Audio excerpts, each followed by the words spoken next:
Hello? Okay. I'd like to call this meeting to order. Ms. Motika, can you please lead us in the pledge? Pledge allegiance to the flag of the United States of America and to the republic for which it stands, one nation, under God, indivisible, with liberty and justice for all.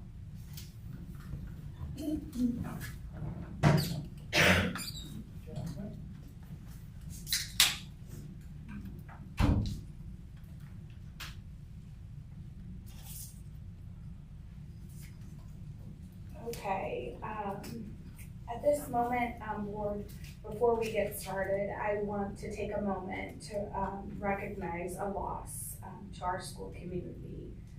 Our Tillman students, teachers, and families are mourning the passing of Tillman counselor Andrew Johnson. Tonight, our thoughts are with his family, students, and colleagues. Please join me in a moment of silence in his memory.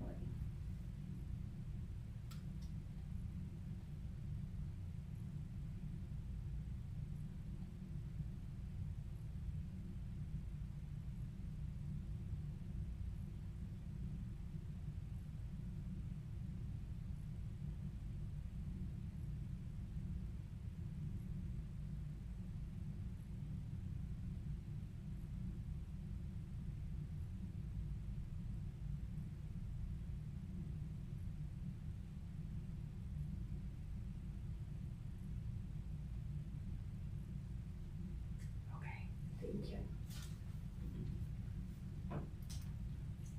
Okay.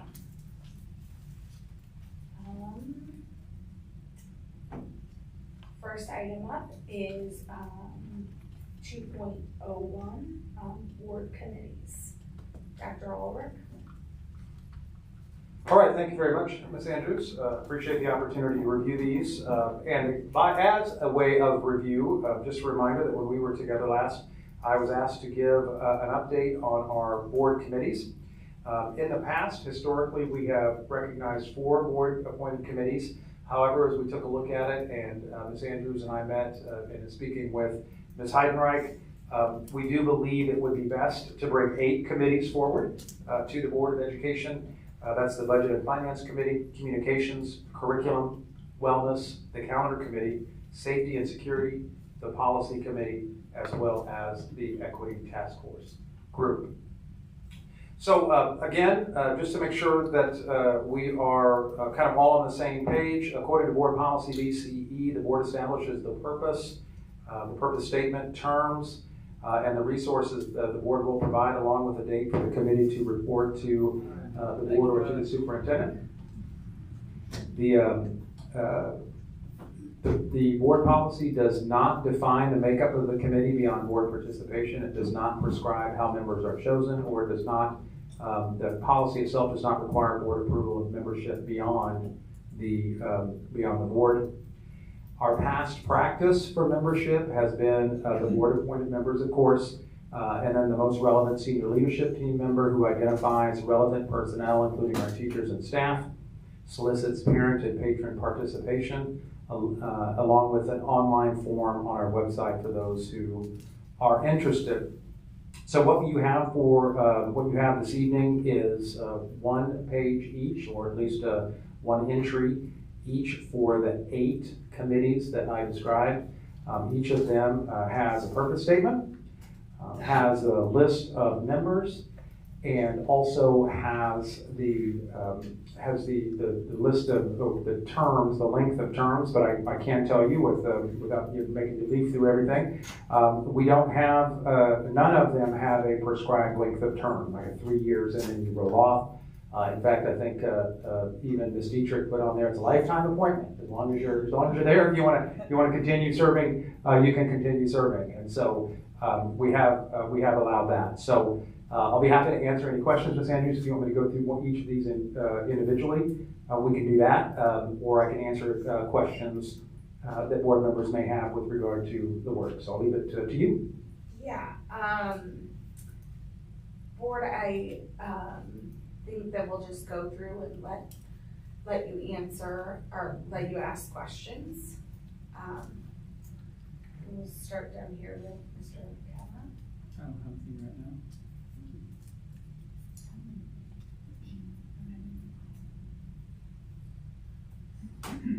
Okay, so for the committees, and I've been on either member of or sat in on some of these committees, I'm not aware of any committee that has a role in which the committee itself is taking a vote. In other words, like an issue would have to pass out of committee before it would come in front of the board. Is that right? That is correct. None of the committees that are described here have a procedure that prescribes some type of voting.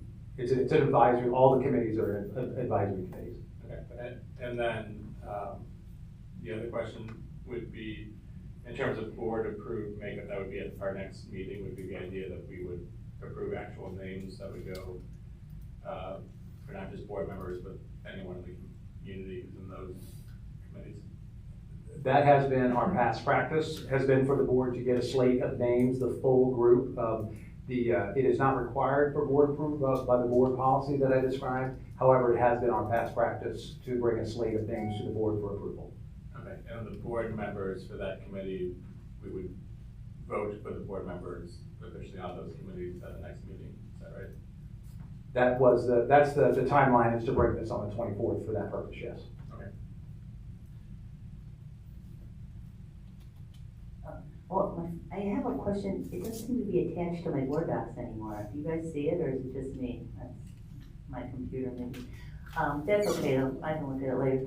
I guess in general, I don't know. Could be my computer. But I guess that this is just to talk about, this is a work session, so we're not taking any action on anything. So each one of the committees we would vote on the board members and then the other members that would be part of that committee. And we'll do that at our next meeting. And the purpose of having the board members at the committee would be to have, do you always want to have two? I had that question because we used to just have one and an alternate, and if one couldn't make it, they would call the other one. But if there's two, then I just want to say, we could always substitute each other too. We can help each other out if somebody can't make it to the meeting. But the official members must be approved by the board because the committees must have board approval, like you said in policy UCE. So we'll, you don't know what that is. Never mind. It's okay, I can do it. Oh, no, I know it is. Yeah, thanks. Okay, thank you.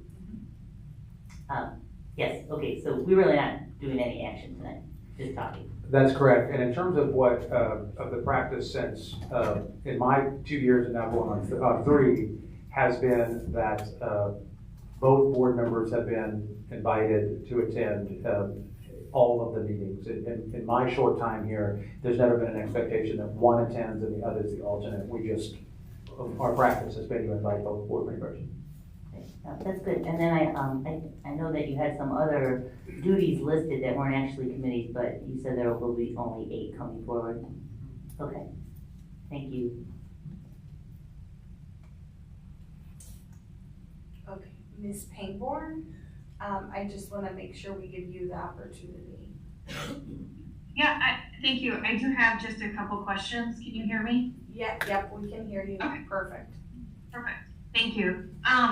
Dave, I think I brought this up in our last meeting and we were short on time. Can you remind me what will be shared with people when they are selected for that committee, just so that it's really clear who's on the committee and part of conversations versus who is attending as a public meeting?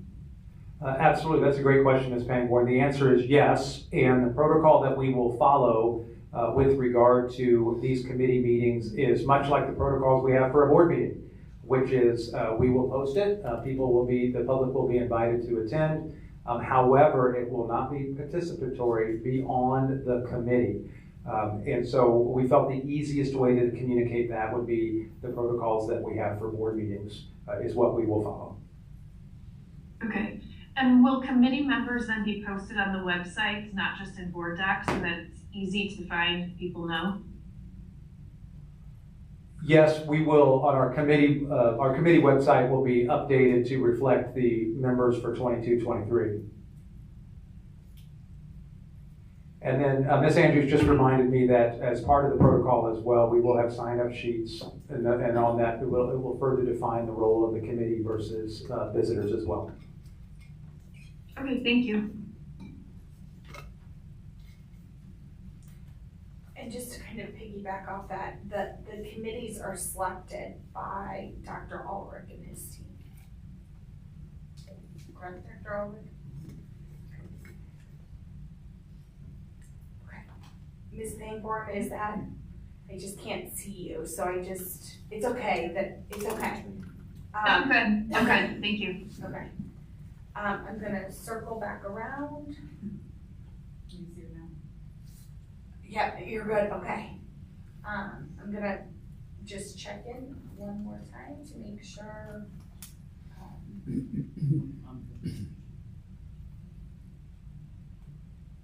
Okay, Dr. Albert, do you have anything else to add? No, that we'll bring these names, purpose statements, and as you can see there, we have the dates posted for each of them. We'll bring those on the 24th. Thank you, you and your team for providing the, the purpose statements and all that. I feel like that's something we haven't necessarily had in the past, so good job. Okay. Next up is board protocols, correct? Okay. Okay. So, as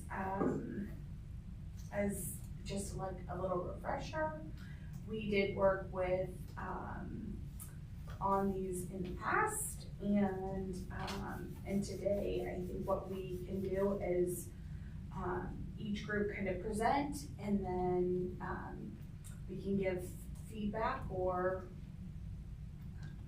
as we go. So we'll start down here with Ms. Bernardi. I forget who your partner was. Make sure. Okay. You don't want to go in order of the sheets that we have? I was just starting down here with you, Ms. Bernardi. Okay. Well, Ms. Shern and I worked together, and we worked on board reorganization. And so some of what we said is actually on this, it's on here a few times actually. So this is what we have based off of our initial sheets back here. But basically what we have is referring to our policy BCB, that effective governance requires skill, discipline, and commitment. The board president has responsibility for managing meetings so the board can conduct its business in an orderly manner. And then there's additional duties that are described in that policy. So the board reorganization process is already listed on here on another page. But the part that we worked on was regarding determining who the board officers would be. So we had talked about the reasons and the willingness to serve and the qualifications and then the actual mechanics of what that would look like. So we feel that the board members who are willing to serve should express their interest to the outgoing board president, since that person won't be the president.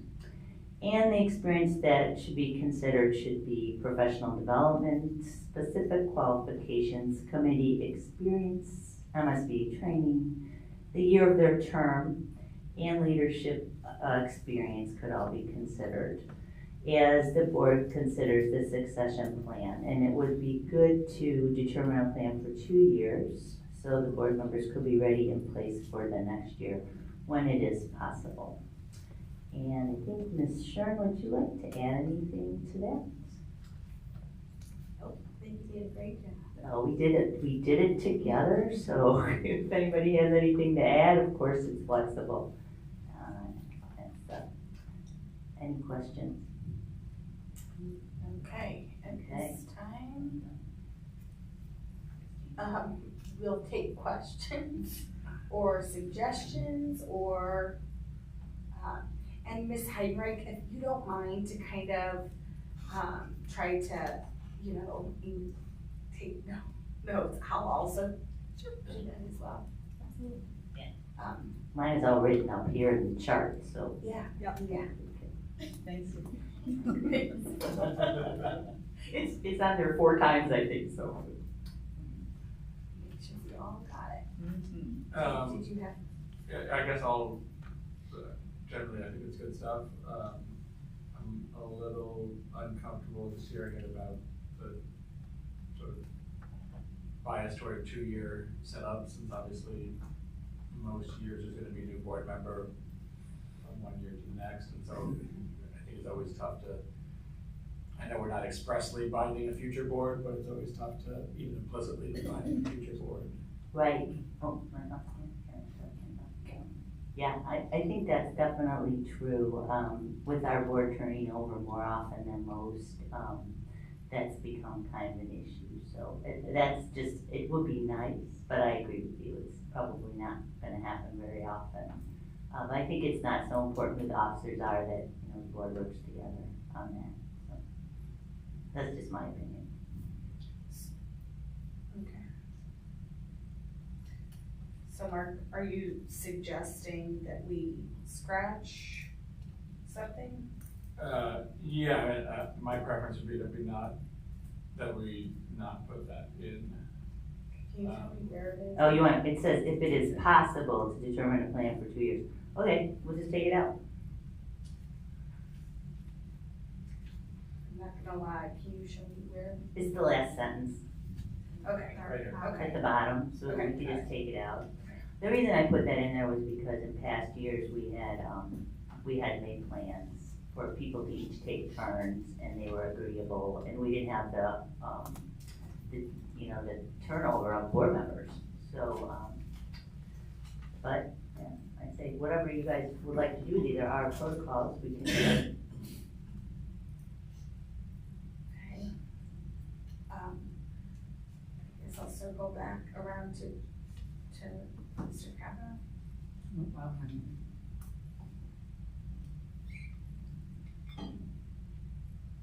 I'm thoroughly confused. So are we doing the stuff that's in Use red? your microphone, please. Sorry, I'm thoroughly That's okay. confused. It wasn't in order, so she was asking about that person. Right, but are we doing the stuff that's in red on this sheet? They're just, yeah, we were just going off of, hers was.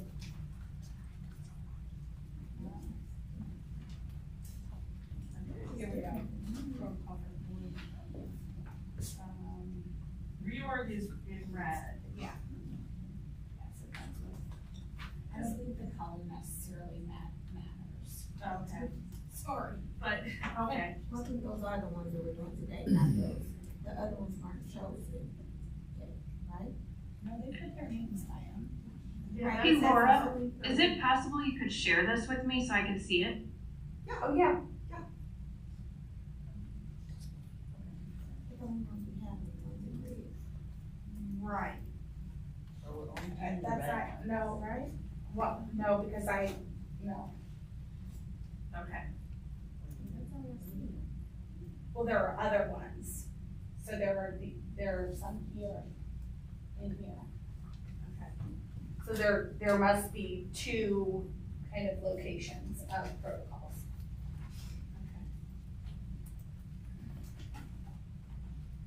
Right. Okay, Sorry. okay. Yeah, I was. It's okay. All right, thanks. Do you have any questions? Or do you want to? No. Okay.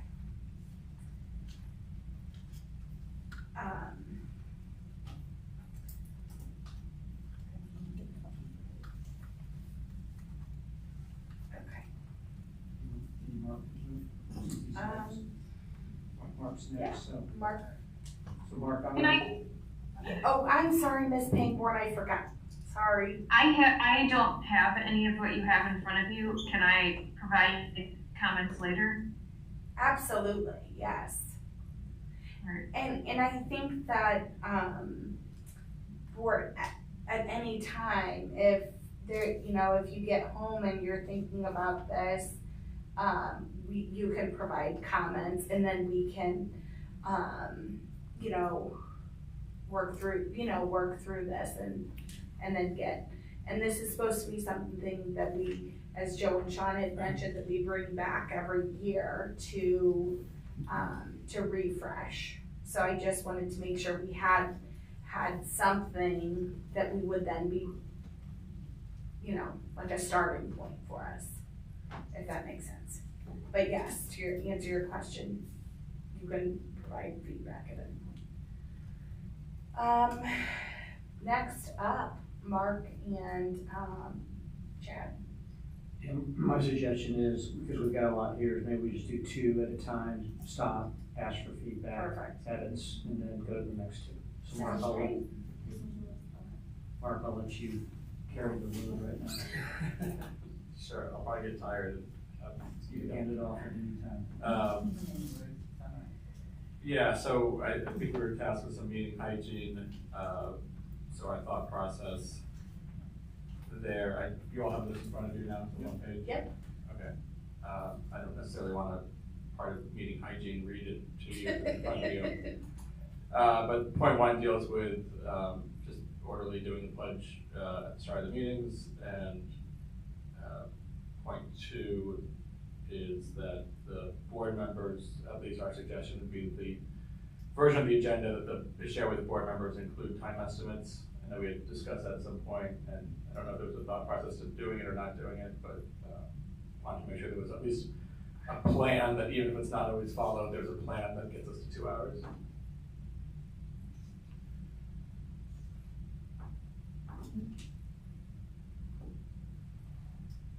So I would take any questions or comments, concerns.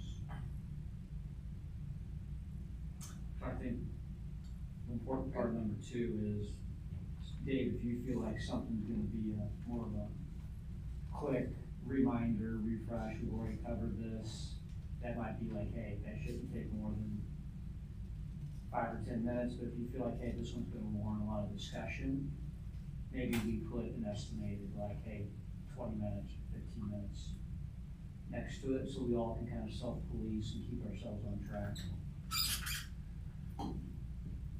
You want to talk about, yeah, I was going to say, I know that we have been working on that, and Caught you eating. no, that's okay. I'm done chewing. So we have been doing that, and we have been providing that, and I think that coupled with making sure, working with my team, that we're not reading off the slides, that we're doing the highlights of the slides.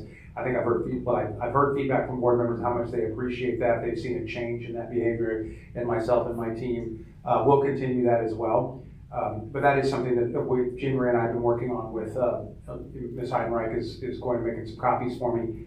But that has been something that we've been incorporating and trying to include on the agendas.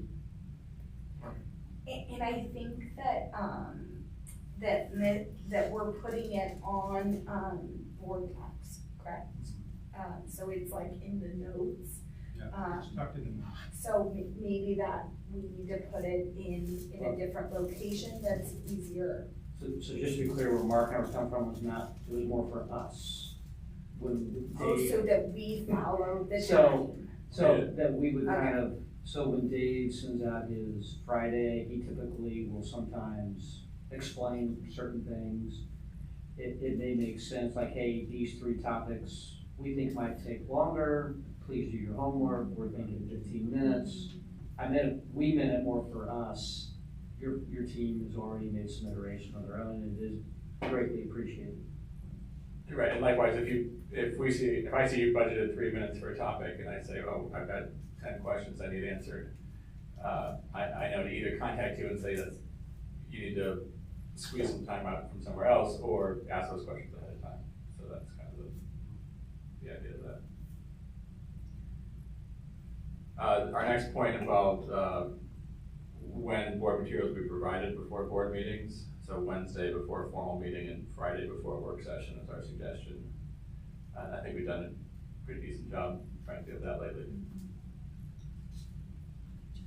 And then 4 is encouraging board members to submit questions ahead of time and sort of discusses who should be included on those questions and how they should be answered. And the fact that you submit questions ahead of time doesn't mean they don't get addressed in the meeting. Actually, should encourage those questions to be addressed in the meeting. Any questions or comments on those 2? And then we get to big number 5. Again, board members' obligation and responsibility to read the stuff that is then provided. And so this kind of spells out so that, Dave, you can have a clear expectation for your people to say, hey, I expect that the board has already read this, or I'm not sure that I provide this to them, but I'm not sure that they've already read this. This sort of lays out in maybe more detail than is necessary, but lays out when you can assume that we've read an email and when it's not fair to necessarily assume that we've read an email and all of its attachments. Anyone have thoughts on those? So we're supposed to read everything by midnight Friday, even if it's sent out Friday afternoon. That's what you're saying? We could make some changes to that. No, but that's usually when we get our updates. They gotta pay attention then. Dave, you need to send those before, happy hour. I don't do anything on Friday nights. Hold on, I want to clarify. It says board members may also be assumed to have read any other document attached to email sent before midnight Friday. So the sent email on Friday is the beginning. It's not that you have to have read them by midnight on Friday. Yeah, that's not a due date for our comments back to the superintendent. That's a start. That is. Right, but it says board members may be assumed to have read any other document attached to any email sent before midnight Friday. Right, so if we receive an email on Friday, then by Monday evening, You should have read it. we should have read it. Okay. But if we receive the email on Sunday, it's not necessarily fair to assume that by The Monday. keyword there is before Friday at midnight, Okay, thank you. which gives everybody enough time.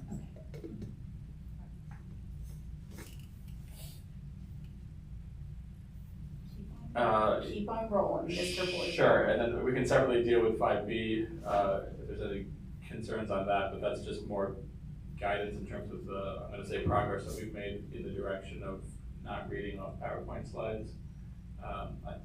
My perception is there's still a little more progress to be made there. I recognize there has been progress, but a little bit more, and maybe it's just that I'm comfortable having less spoken to me in the meeting than other board members, so I want to raise that as something for discussion if anyone wants to talk about it.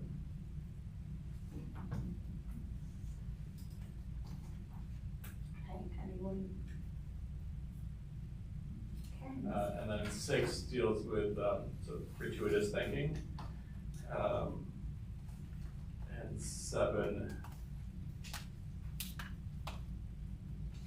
that is the same thing, but for groups that are of students or teachers, so not sort of normal presenters to the board. Any comments or thoughts on those?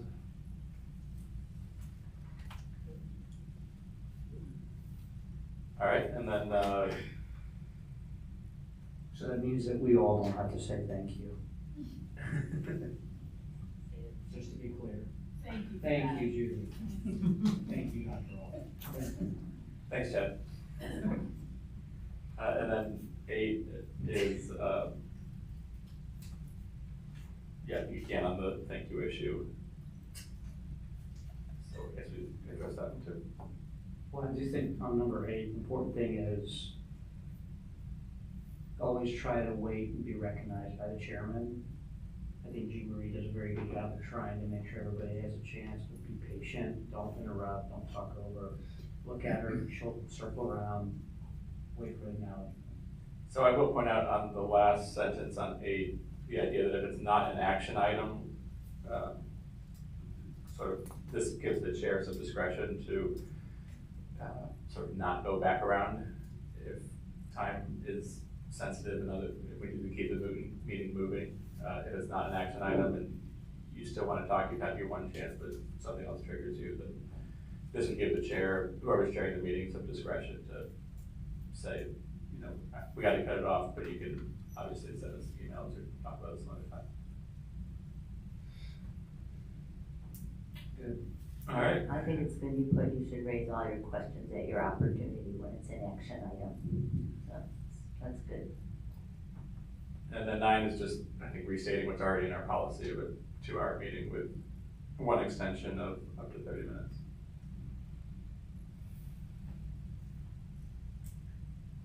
Okay. Any feedback?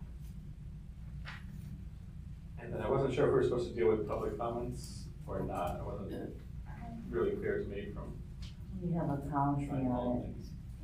I think it looks perfectly in with our policy though, what you have here, so. Was that on our list, Mr. Boyko? It was just meeting hygiene. Okay. So Okay. I think the good news is the board did discuss public comments, made a few changes, and that's in our policy. I think we're good there. So, yeah, I'm happy to strike 10 based on our prior work. So based on this list of what the potential protocols, where does, just so I can match it, the meeting hygiene, is it the norms for order or is that the meeting protocols? What is Norms for order of work. norms for order, okay.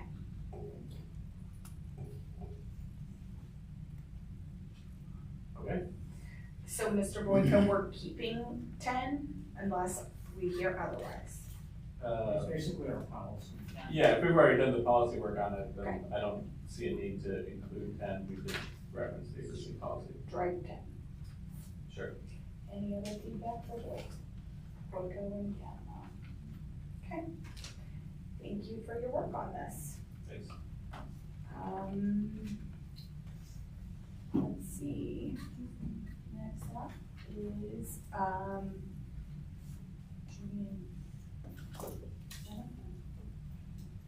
Okay.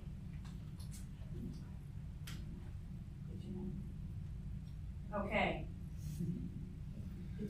It's working. I am once again going to say that I was confused. I thought that what Jennifer and I were working on was the follow-up communication from committee meetings and how and when to respond to email from public and staff.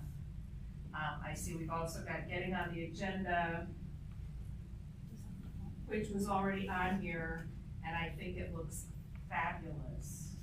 And I had nothing to do with that. That was all Jennifer and Darnell, so good work.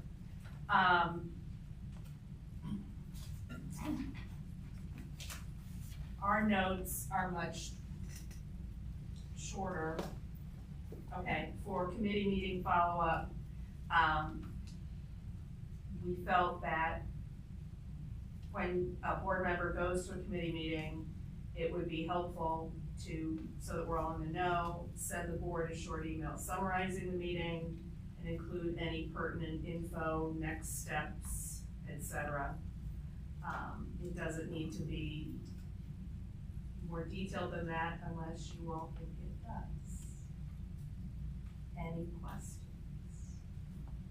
Comments?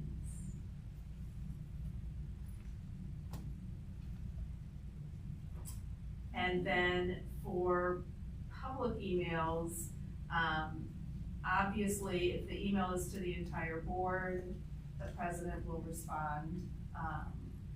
And if it's to an individual board member and a response is needed, we thought it is important to loop in the president, especially if it's something substantive. We just don't want, I don't think anyone wants to be seen as making a decision or making a firm comment for the board when it's just sent to a director. And again, I'll take questions and comments.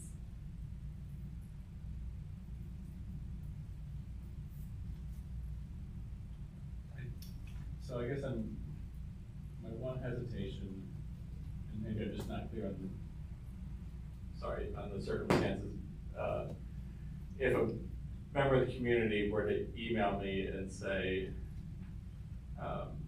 hey, Mr. Boyko, I really appreciate your vote on X issue last week, I think Chad has it wrong, and I appreciate that you stood up to him, right?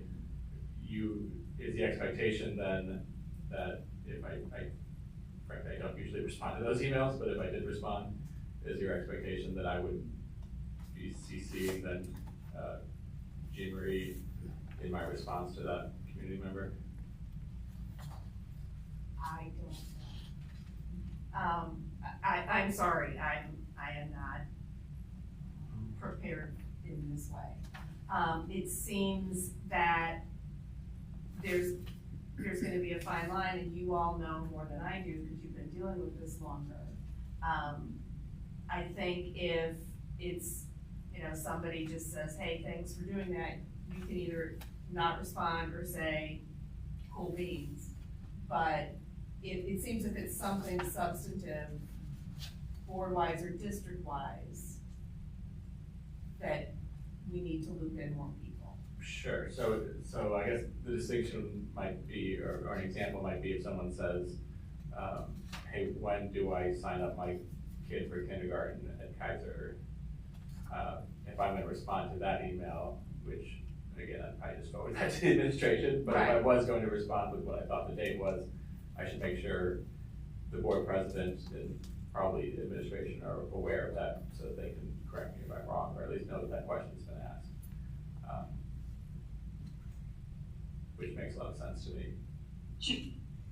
Can I jump in here? Absolutely. Judy, when Darnell and I first discussed this, it was if there was a question being asked, or if there was a follow-up request, that we would then copy in or forward it to the president, Dr. Ulrich, et cetera. So Mark, to your question, it was more if there was like a follow-up or question that needed to be addressed, not necessarily just a open-ended comment that was like a thank you. So just wanted to, that's where Darnell and I had started.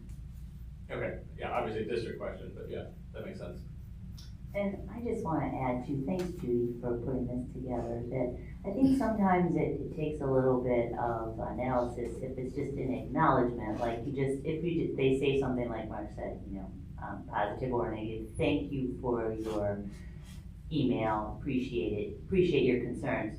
I don't think that's the kind of thing we should forward on, but if it's a big question and then it needs a response like Jennifer said, so, but I think it depends on the situation, so not always, a little flexibility there.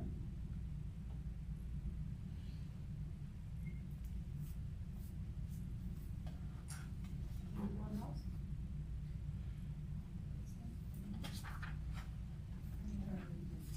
Okay, it's okay. And real quick, I'm gonna go over getting on the agenda. So step 1 is set up a meeting or discussion with the superintendent, president, and vice president. The outcome of this meeting is a decision on A, B, C, or D. And this, I want to remind you, was Ms. Pangborn and Mr. Frost. So A, yes, president emails everyone to let them know they're adding and when. Answer B, maybe president/superintendent email to board to garner consensus. Or C, no, not at this time, needs refinement, larger discussion.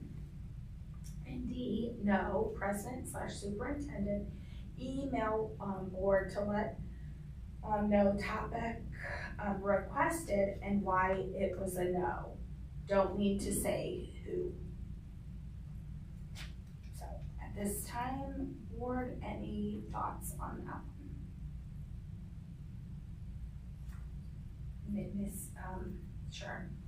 I have a question for D. When it says don't need to say who, like who said no, or? I think that it doesn't need to say who requested the item to be on the agenda. is, I think, the intent, Ms. Pangborn? Yes, that was what we intended at the time. If that doesn't make sense, obviously we should change it. Which part? What, like saying, just take out, don't need to say who? Or? Yeah, I mean, if we think it's important to know who requested it, then yes. Darnell and I had a reason at the time why we wrote it that way. I don't remember what it is. It was good, though. It was. So, Ms. Sherm, did you want to take that out, or do you want to keep it? Keep reading off right now. Okay, you're okay.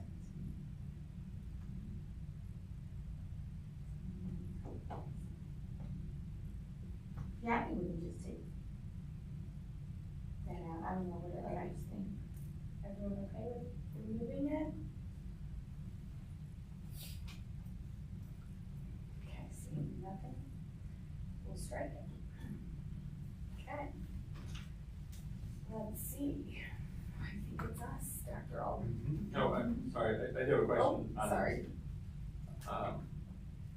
On that step 2C, if it's none at this time. Yep. Is there any thought to maybe just having a parking lot that, you know, lives somewhere, perhaps, I don't know if the end of the Friday updates is the right place for it, but somewhere where we can at least see like, hey, there's some issues people have brought up that we just haven't, they still need to be worked on, but let's keep them on the to-do list. You know, there's a reason why they're C and not D, and maybe we should have a way to keep track of them. Ms. Heidenreich, is there something on board docs that can house? Okay. There's a library, we can create a library for that. Yep. So, Ms. Heidenreich, when will you just help us learn how to kind of navigate? I'll create it and then send Okay. you guys out a notice and we can, and then. Parking lot notice. I think that, yeah, good call. Not a parking ticket, parking lot notice. Got it. Okay. Okay, any other on this one? Just checking in, Ms. Pangborn, I just wanna, you're good?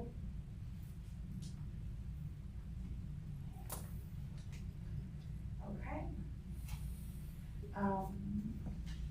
Are we at technical with you and I? Okay, here we go. You want me to do it, right? Yeah, that's fine, so I'll chime in where? Okay. So Dr. Ulrich and I had the communication to superintendent, staff, board members. So a weekly one-on-one with the board president, which is a regularly scheduled meeting. Then Dr. Ulrich, a weekly phone call with board members. Then we talked about how the agenda setting meeting will be with the board president, vice president, and our rotating board member. And Ms. Heidenreich has done a great job of helping manage that. And then another thing that Dr. Ulrich has helped us do is kind of make sure that agenda meeting's 11 days out. Yeah. And the reason that's so important is A, it helps Laura in terms of our planning, and also if you think about the how often, the calendar that I use meeting with my senior leadership team, if we have that 11 days ahead of time, that allows at least 3 opportunities of regularly scheduled meetings with my senior leadership team to make sure that we are prepared. And then going back to Chad and Mark, Mr. Kavanaugh, Mr. Boyko, what you were working on, it does allow for, and we are much more consistent. I think I can say that, Ms. Heidenreich, much more consistent we've been in the last several months of making sure all the materials are available to the board by close of business on Wednesday before the board meeting. Okay, we all know about the board updates. Sorry, guys. Know about the board updates and some emergency stuff. Then And just making sure that if there's a text that we're including the custodian of record, that we're not responding. The superintendent and president should be copied on emails. And then if a personal conversation goes into school board business, Dr. Ulrich is going to initiate a follow-up to loop in the president. And again, that was at the direction of Joe and Sean, right? Dr. Ulrich, right? Yeah, that emerged as part of the work with them. Yes, that's correct. And then other board members don't email the whole team anything other than information or acknowledgement. Board docs by Wednesday, communication with staff, cabinet level, CC superintendent president. Anyone else, email superintendent, include president. If staff reaches out to board, acknowledge email and refer back to staff. If public reaches out to board member, acknowledge email and reference staff member to superintendent. If you're communicating with staff at your child's school, make sure the staff know that you're speaking from a parent perspective, keeping in mind you never remove your board hat. If the line is not clear, please talk to the president or vice president before engaging in conversations.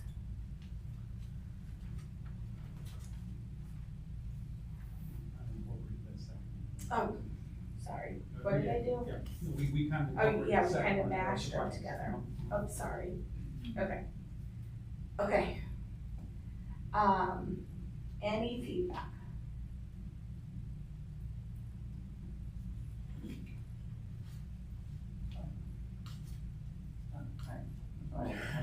Just go in order. Okay, we're going in order, okay. Okay, so don't email the whole team anything other than information acknowledgement.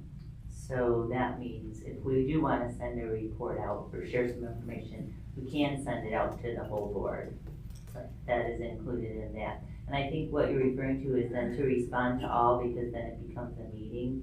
So it's okay to send the information. But if we do start responding, which maybe we can in different circumstances, it does become a meeting. So we have to be careful because that has to stay in line with their sunshine law.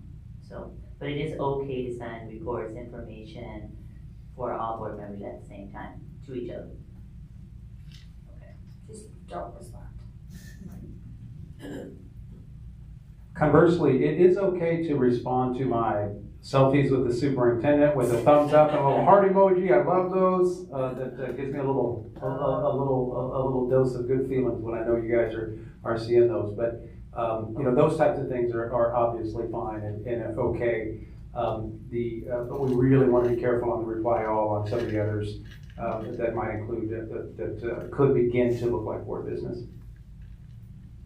Okay, I'll send you some smiley faces.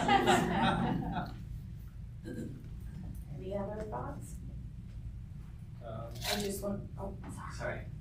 So on the communication with staff at your child's school, and I'll acknowledge I probably draw the line at different places than other people on this. I try to have my wife go to parent-teacher conferences if she's available, so that there's no opportunity, less opportunity for something to be misperceived. But these bullet points don't limit or don't appear to limit the scope of what our conversations can be had at the child's school, and I think. Did I miss it? no, we can add that. Okay, yeah, because I think it's the fact that the teacher is a third grade teacher at your kid's school or a third grade teacher at not your kid's school doesn't matter so much as is the conversation about your child and your child's education, or is it a conversation about board business or you know, employees of the district or the curriculum of the district or something like that, that even if you started the conversation with it coming to you as a parent, you know, it's still going to be to the point that is referenced here, you're not removing your board hat if you're talking about board business or board district employees. Okay, so adding in conversation should be about your particular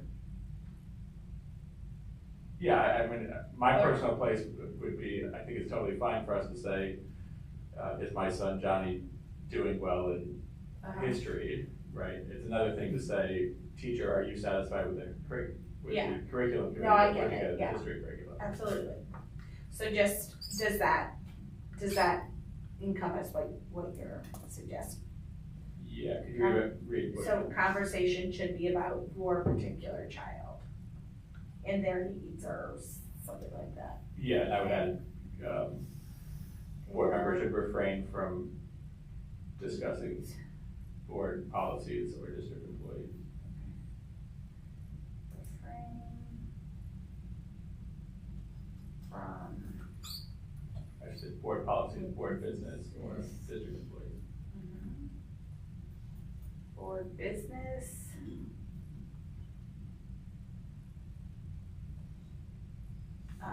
/ policy. Sure. Okay, so can I cover it all? Can I go back to the top to make sure I got it? Please. Okay. Conversation should be about your particular child and their needs. Refrain from discussing board business / policy. And I would say in district employees, yeah.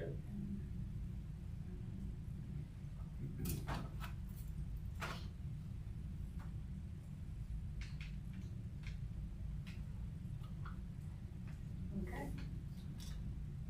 Perfect. Okay.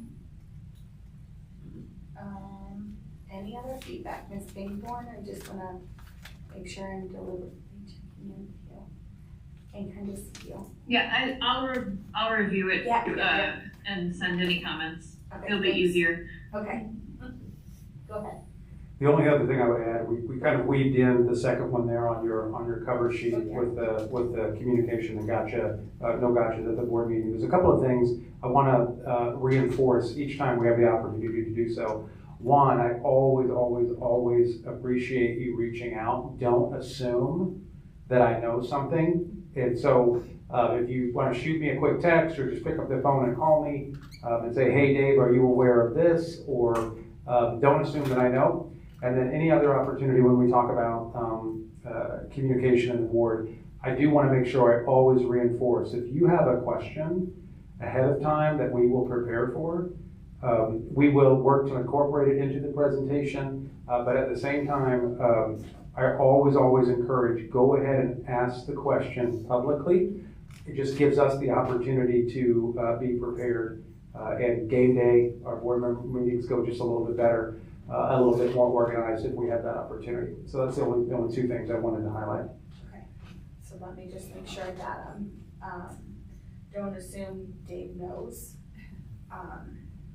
So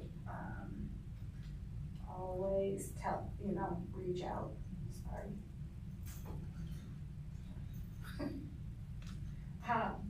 And then send your questions ahead, but always ask. Okay. Okay. So again, we'll make sure that we kind of get this all crunched in, put in, and then. Okay, the next one is. First, I just want to check in with everyone on that one. Okay. The next one is recommend a / review policy. So I just said the policy team should be made up of, and I think that's something that I just put X's because I don't know thoughts on that. The policy review team will discuss all MSBA recommendations. The policy team will go through each policy letter each year to ensure we are current.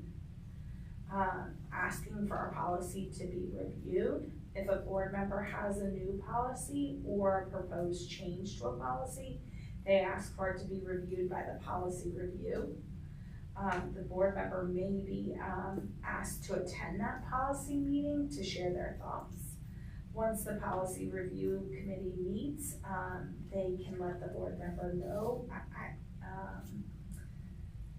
I also, I didn't get on here, but, before policy meetings, I think that we need to send out emails to the entire board telling them what letter we're reviewing and ask for feedback prior to the meeting. I think that I had made a change, but it didn't get captured, sorry.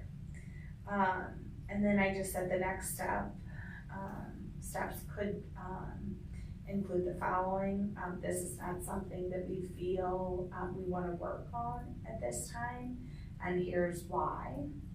Or another one could be, we have more homework to do on this. Here are the steps we're going to take to do the homework. Or we are going to send this to MSBA and legal for review. I also, hold on real quick, I can see if there was one other thing that didn't get captured, sorry. Let me see, sorry guys. It was that,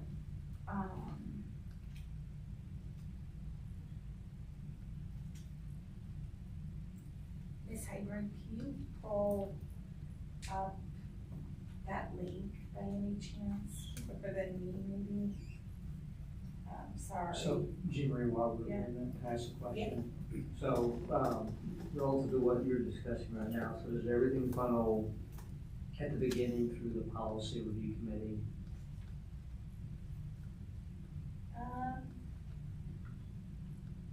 Yes, no? My initial answer is yes, Mr. Kavanaugh, that it would if you know the policy. Obviously, we have a couple of ways that policies come to us. The main one is through MSBA. Yep.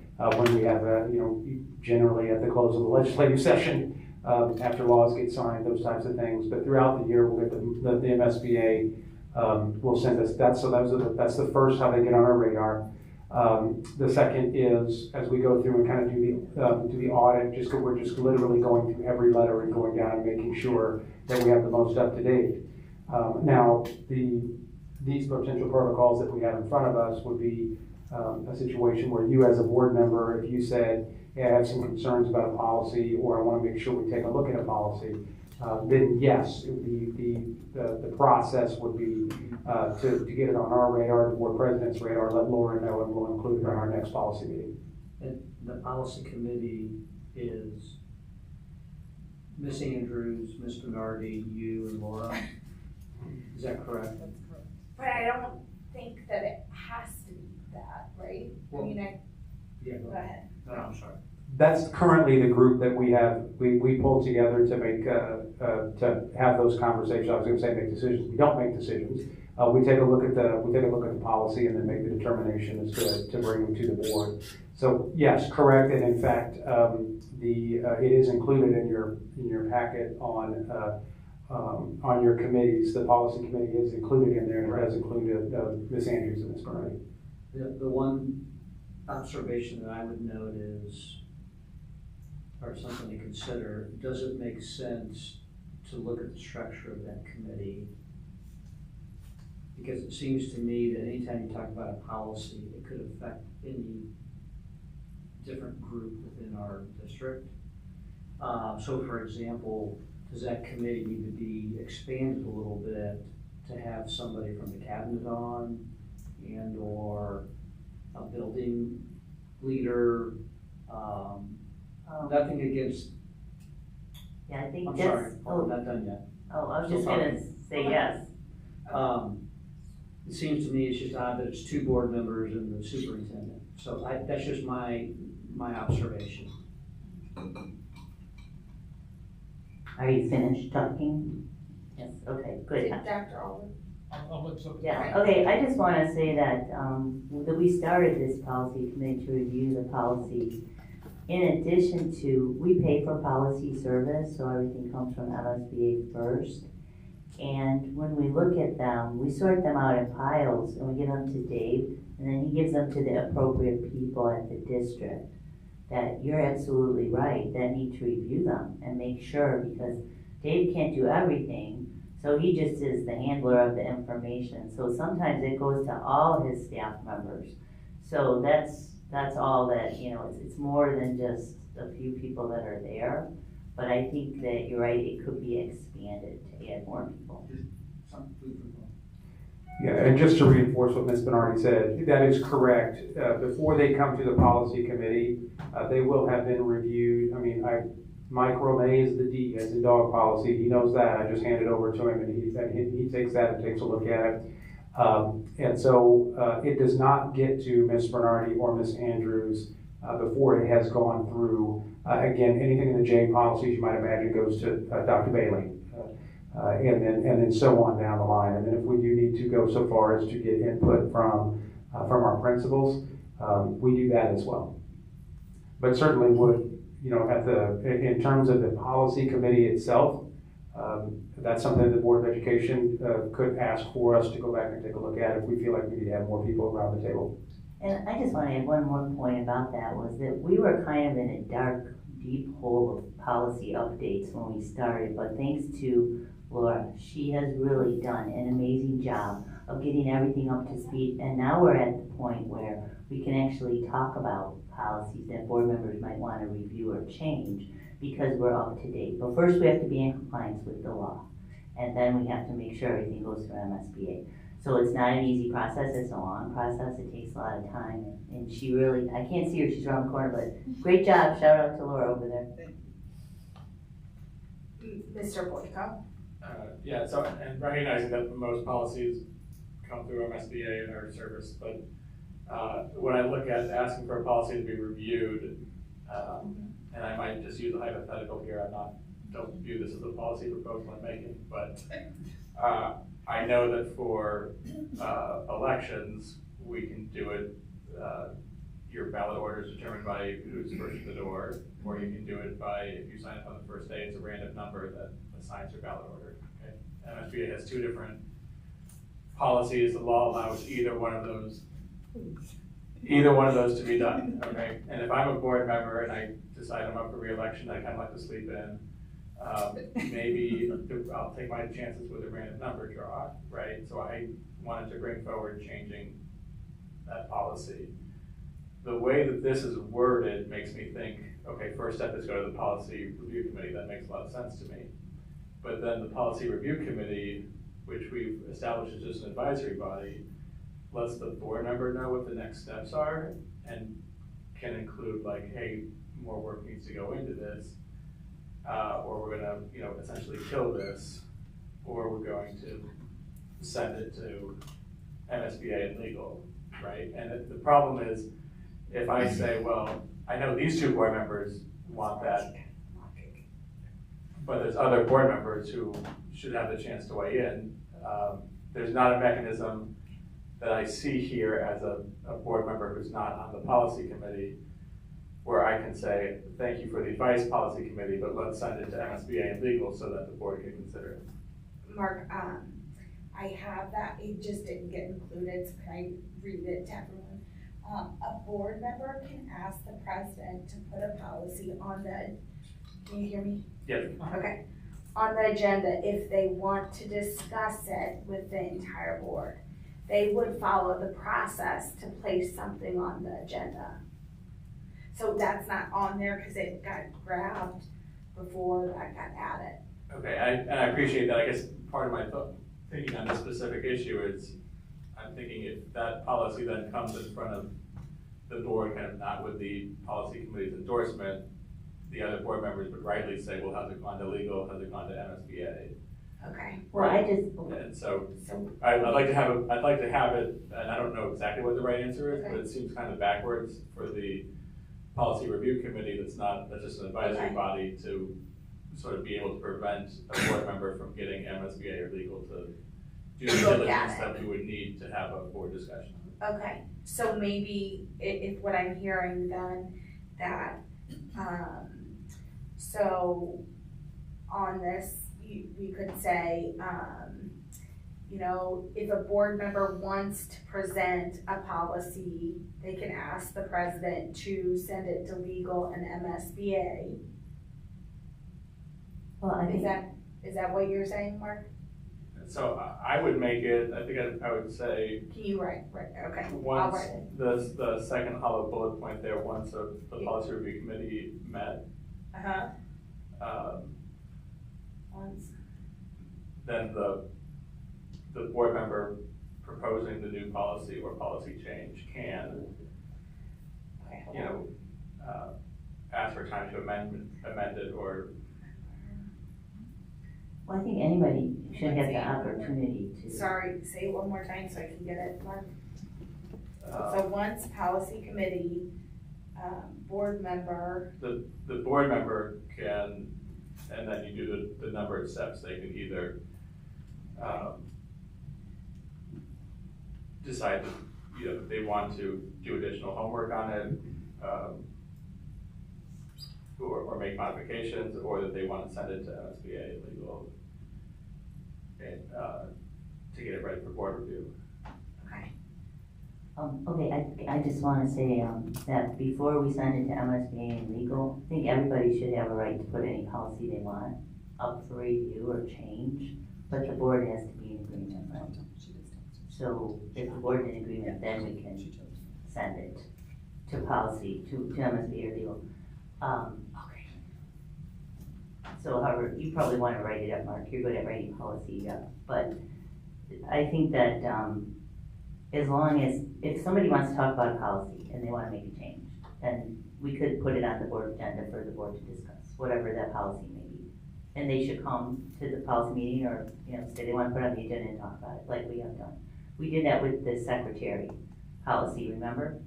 We were gonna change our process to have a secretary, not have a secretary, we didn't all agree, and so we decided to leave it as it was, right? But we could have changed it. So I think if anybody has anything like that they wanna talk about or work on, I mean, absolutely, just bring it up. I don't think it's a big deal. However, the words are written, I think every board member should have that right. So I think the question, to me, the essence is, does the policy go to MSBA and legal before it's discussed in front of the full board? Or do we have a discussion in front of the full board and then, like, sort of get the board's pull on, hey, we're generally in favor of this or generally not in favor of this, and then it goes to MSBA and legal, recognizing they may have modifications or a reason to kill it, the board will have to discuss it a second time.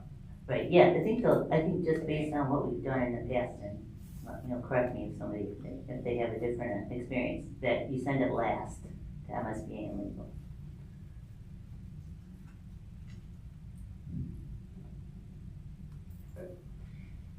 I can see both sides of that. I've heard discussed here before, like, hey, we're gonna check with MSBA, see if there's any updates, and then discuss it, and I've seen it go the other way.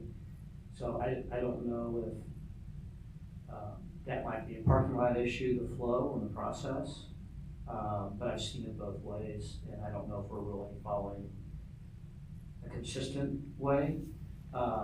I think more where I'm gonna bring it back up 40,000 feet, it's more of, it just seems odd to me that the committee over the years has kind of ebbed and flowed a little bit, and it seems kind of small and tight right now, and to me that might seem odd to some people. Okay, so let's start with that issue first, and then Mark, I will come back to you, I promise, okay? So let's kind of start with the issue of the makeup of the committee. So what I've heard is that what I heard Dr. Albrecht kind of say is like, it could be small like this, or it could also be a committee that represented more of someone from the cabinet, or, you know, kind of bring people in as, like, say the expert on that. You know, if it were D, it'd be Mike Roman. So I think at this point, we just kind of need to chew on that and make a decision as a board on which kind of structure, if there's not, or if you have another structure for a policy committee, or if, you know, does that seem fair to everyone? Okay, so kind of we're talking about the two different structures, unless I look at Dr. Ulrich, do you have a third structure that you know of that you can pull out of your? No, I think that, I really am fine with wherever we land. I just want to make sure that the vast majority that we would have are the result of either legislation or MSBA making an update.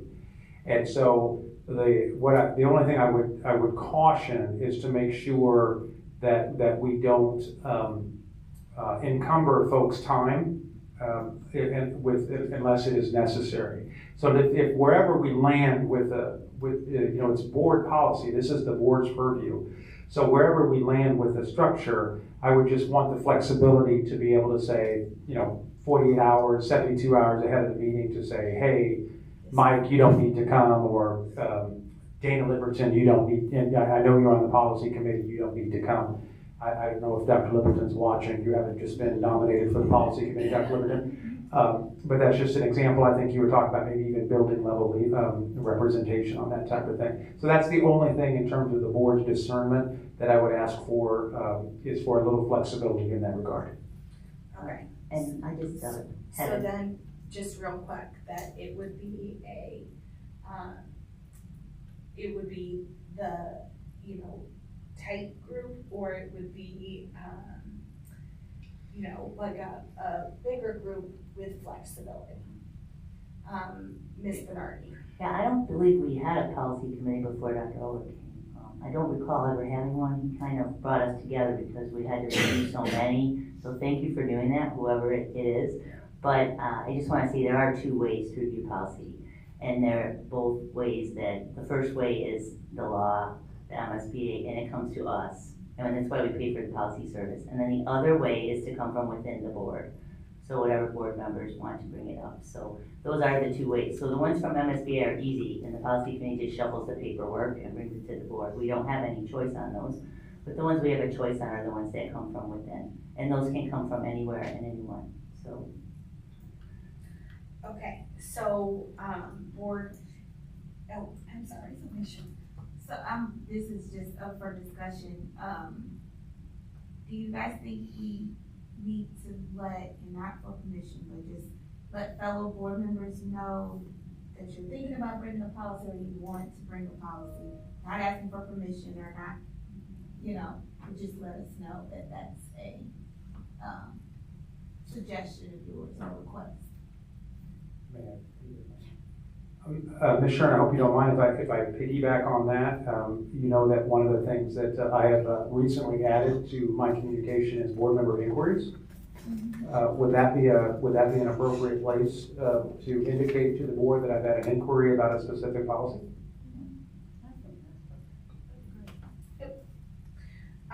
Okay, so back to this kind of makeup. Let's start with Ms. Bernardi on kind of, if you can tell us your preference on the makeup. I think we should think about it. I'm on the policy committee, but I think anybody who wants to be involved should be involved. And I don't think it's an exclusive group. Okay. It's a lot of, I think Mr. Boyko would be a very good policy committee member. I've been saying that for a long time.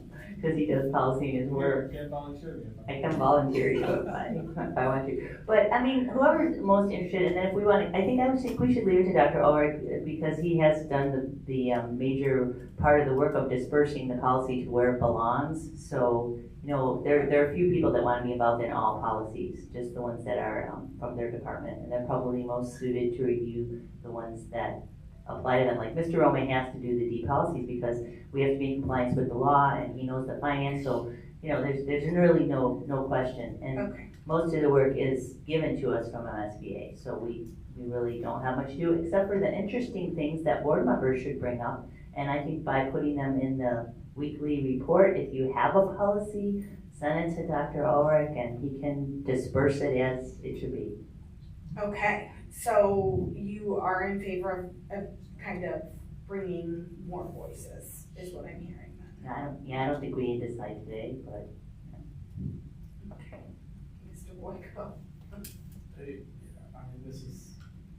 It's tough because policy does involves so many other subject areas, and I don't think it's productive to have a dozen people in the room, right? I do think 2 board members and superintendent feels a little small, but I can't really think of a solution to add 1 person and have it somehow be more representative or better. But I think I'm open to there being a better solution, but I think I would say that just express that other people can be invited to the committee for 1 meeting, sort of only, right? Yeah, so kind of open it up to the, They would have the rights of a member, to talk at the meeting and ask questions Yeah. and that sort of thing. But they would just be for that meeting member. okay.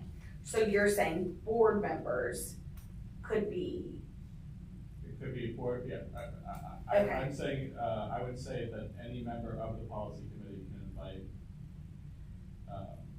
an expert an or, expert or someone. or a board person. member or, Right. and so what then, I think what I'm hearing you say, that the rules of this being a board appointed committee don't apply to this committee, right? Because then it would be only approved people can participate, so we would just. I think an example would be, yeah, if it's a D policy that's coming Then up for Mike. discussion. Then have Mike. Some right for Dave to say, oh, I want Mike to be, in the room and be able to address Yeah. the body. Or if it's legal, you can, Or, right. right, someone, you Okay. might say, oh, I want Mark to be there to explain, or if Judy was proposing a new policy, she gets to come to the meeting, right? Yeah. And address the meeting. So then we'll just put like a disclaimer or something in there, okay? Okay, Ms. Makita. When you were talking, Mark, I was thinking, it's almost like we have ad hoc members. So here's a meeting where it's about this group of policies, and Howard knows all of that, so he would need to be there. Yep. So, just, same thing you were saying. Yeah. I like your ad hoc. Okay, okay, Ms. Sharp. I did, ad hoc, yeah. And I think that's a great idea. Oh, sorry, Karen. Just first, that was work session, I'll apologize. We had a discipline subcommittee, so we did that. So we had an ad hoc discipline, and we invited people, just as an example. Thank you. I was gonna say that, I think having the main group and then a subgroup that you could draw from, that's probably a good answer. The only thing I want to be leery of is with the president, no offense to you. Does it look bad that you have the president part of that committee who controls the agenda and would control the traffic cop policy? And by the way, because a parent can make a policy proposal. It's not just internal or MSBA. For example, IAB a couple of years ago. So I just want to make sure that we don't have the view, and again, it's nothing personal to you. Yeah, no, The view that there's a traffic cop here and you're just out of luck to have your issue. So Yeah. we don't have to solve it tonight. I'm just do fine, diligence. not, Okay, I think we need time to marinate Okay. on that. Okay. I don't wanna- I know, he's just signing something. Okay. Okay, back to Mark. Do you mind if we go back to the other situation, Mark, on, okay. So I just wanna make sure that Ms. Heinrich and all of us have this clear. So you're saying, why don't you just say what you're saying, Mark? So I think we should be clear. I mean, I do 2 ways, and I'm not gonna express a preference, but there's just 2 ways, and I think that we should be clear about which way we follow. In which,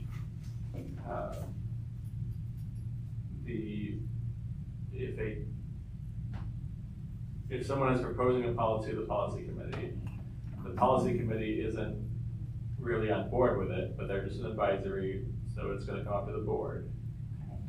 To me, the question is, and again, this might be too much into the weeds for today, I don't know. Okay. But I think the question is, do we want that policy,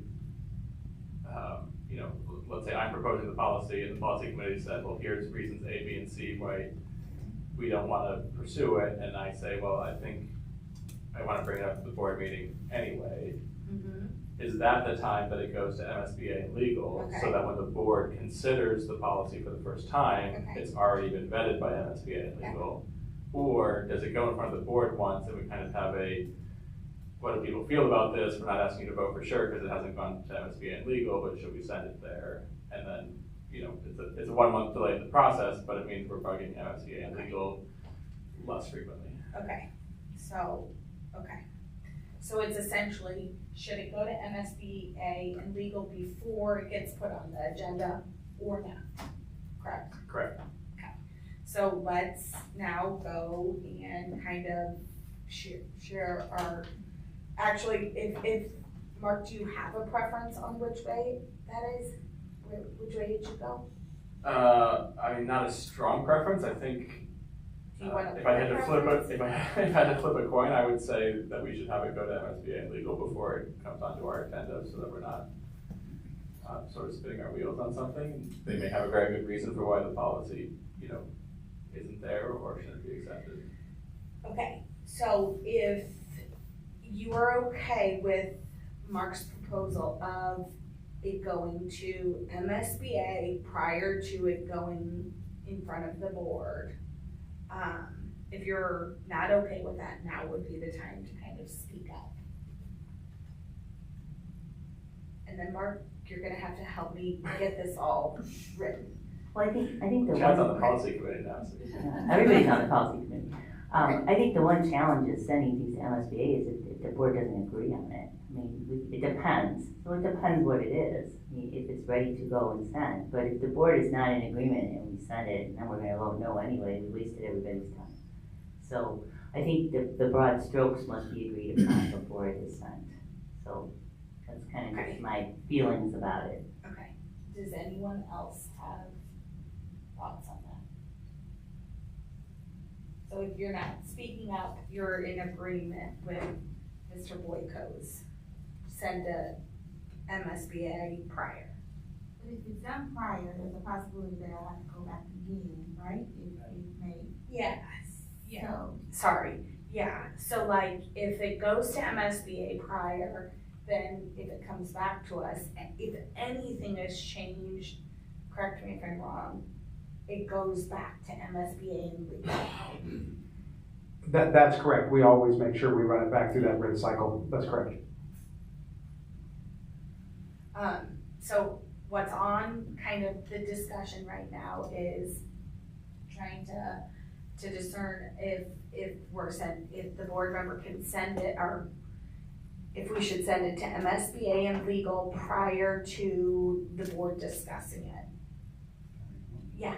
The only other point that I want to make is just a reminder that rent cycle through MSBA is not the same as a rent cycle through our legal counsel. We pay for MSBA as a service, so that is not anything extra to add to continue to go back to them to ask. That's an important distinction I want to make. So just so that you're clear, that distinction, because there becomes a cost associated when it's on our side. Okay. Thank you, Dr. Ulrich. so could it go to MSBA before and then we wait for legal final? That would be my suggestion. So then, Sounds good. right now, what's on the table is that it will go to MSBA prior to it going in front of the board. Okay, and then once it's kind of in front of the board, we, take it through the rent cycle, maybe even send it back to MSBA, go back and forth, and then the final, we engage our legal counsel. Am I hearing that? Boy, That's generally fine, yeah. okay, so is everyone kind of comfortable with that? And then we'll just make sure that we have that incorporated. And then that we get, Ms. Pangborn's feedback on that. Okay, so it is MSBA, and then legal last, but, okay. So going back, so we've got the structure kind of checked off, and then we've got that piece checked off. Was there anything else, that needed to be discussed? Sorry. Mr. Boyko, you're okay. Yeah, I've got one thing on the committees, and I totally understand, if there's an issue where, you know, people who aren't on the committee want to talk, and generally there are reasons why we want to discourage that. Since these are advisory committees, I think, number one, we should be clear to people who are on the committee that it's an advisory committee, as well as people who aren't on the committee that it's an advisory committee, and so they don't think like, hey, I was in the committee and 2/3 of the committee didn't want this to happen, so we just killed it, right? And the other thing is,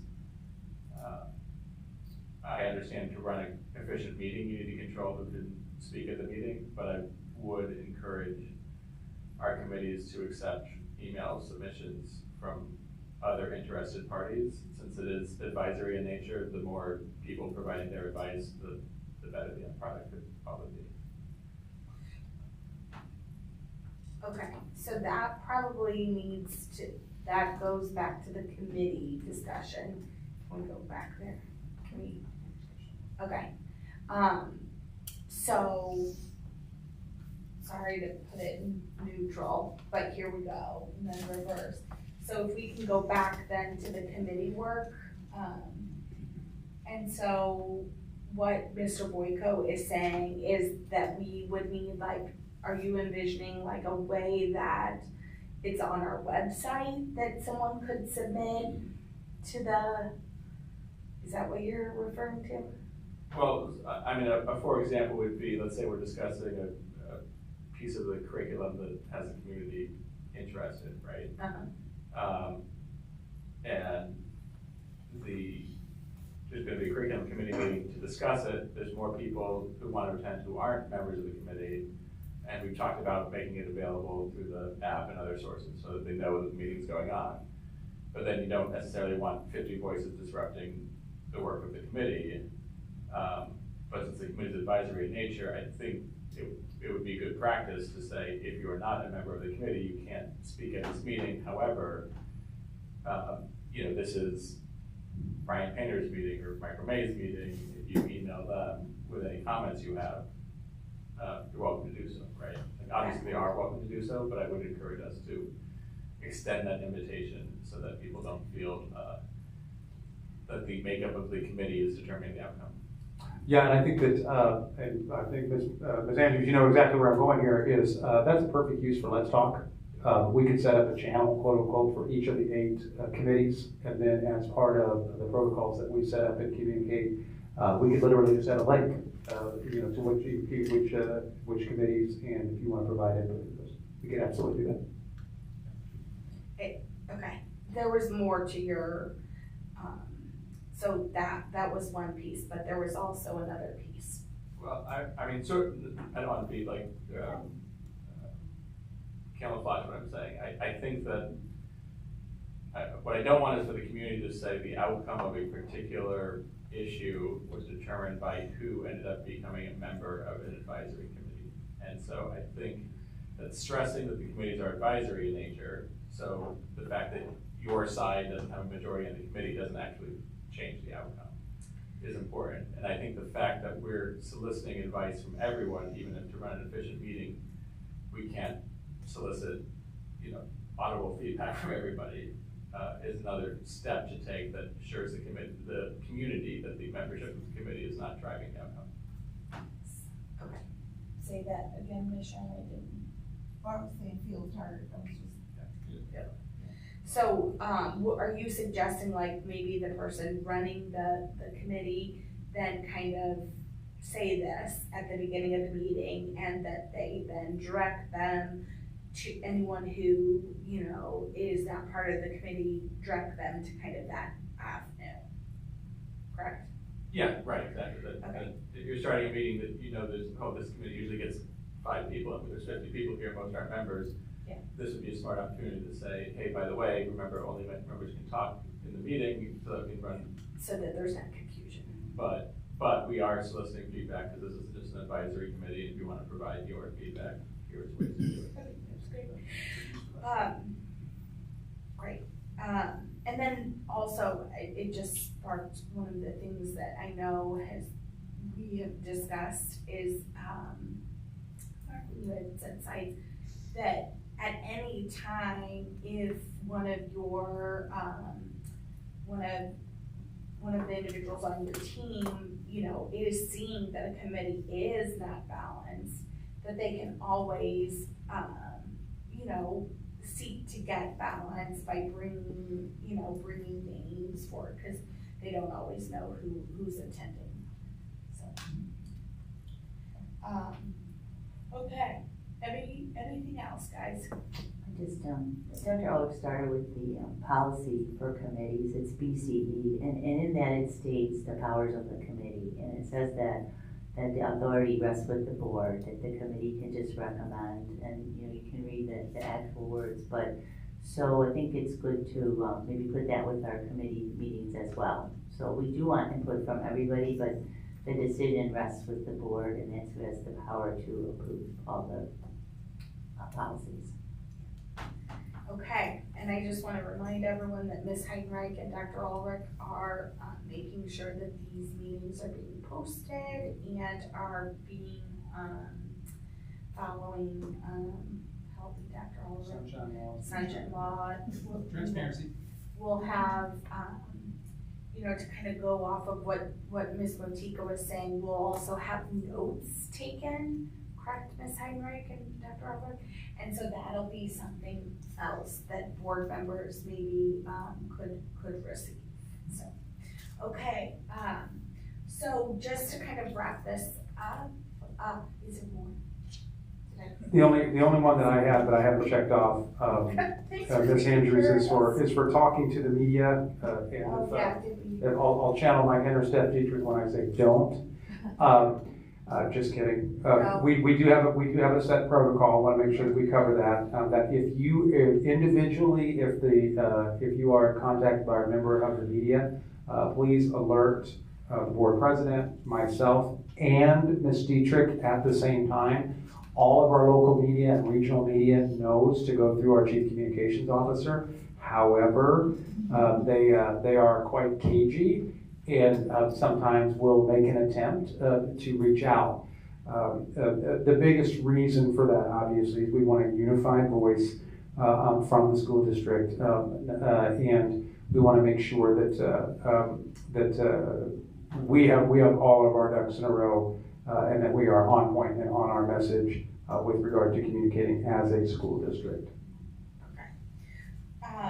Thank you, Dr. Ulrich. So what I propose that we do is that the changes, and I want to make sure that we give Ms. Pangborn and all of us the opportunity that if all of a sudden you wake up in the middle of the night tonight and you think, ooh, I don't think that's a good idea or whatever, that you can, you know, kind of send, you know, changes.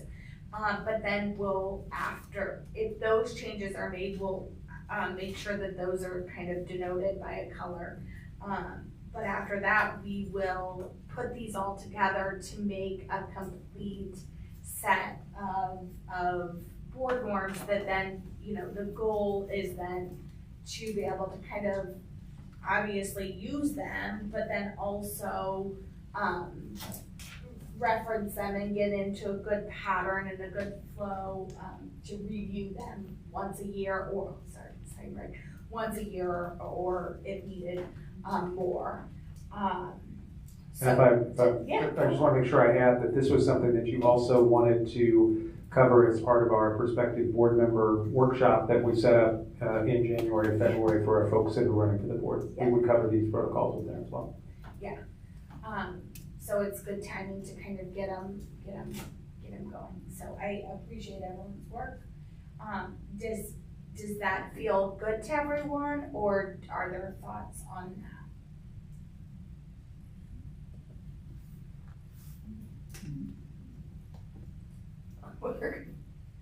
is empty, okay.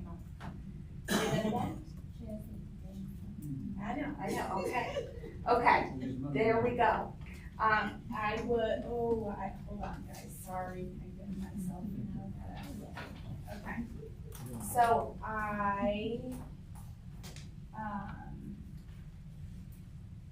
need a motion, hold on, sorry. Okay, here we go. So I need a motion and a second to enter into closed session for personnel 610.021, subsection 3, subsection 13. I need a motion and a second. So moved. Second. Okay, roll call, Kavanaugh, Yes. Shern? Yes. Motika? Yes. Boyko? Yes. Yes. Bernardi, and Andrews, yes. This meeting is adjourned, and we will, take a 2-minute break and then go, should we go in it? We just go in here so we can get going.